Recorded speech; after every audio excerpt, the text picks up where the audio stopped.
Apakah menyebut sebuah ajaran sebagai heresi itu dosa? Atau justru kadang itu perlu demi menjaga kebenaran?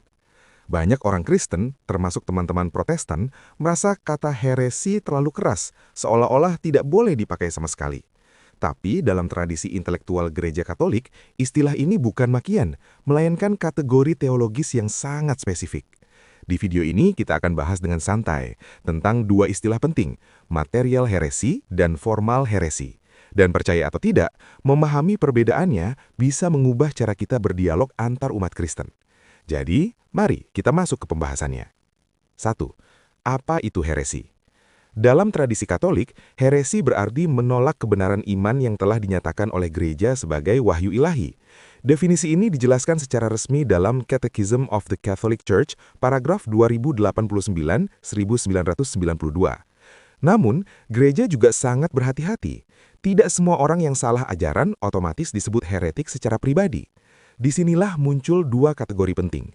Yang pertama, material heresi, kesalahan tanpa kesadaran.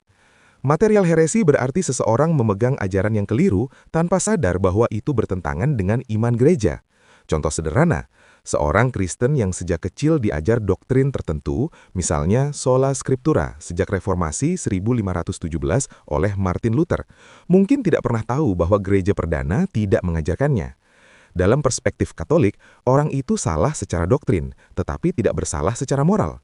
Bahkan Augustine of Hippo, abad keempat, pernah mengatakan bahwa banyak orang berada dalam kesalahan tanpa kehendak untuk menolak kebenaran. Yang kedua, formal heresi, penolakan sadar.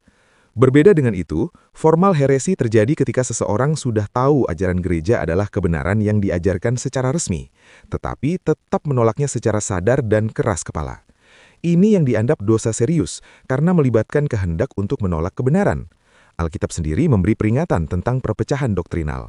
Dalam 2 Peter 1 ayat 20, Rasul Petrus menulis bahwa tidak ada nubuat kitab suci yang boleh ditafsirkan menurut kehendak pribadi.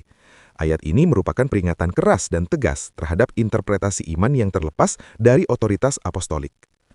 Pertanyaan filosofisnya tetap sama, yaitu jika kebenaran iman memang satu, apakah mungkin ribuan interpretasi yang saling bertentangan semuanya berasal dari Roh Kudus yang sama?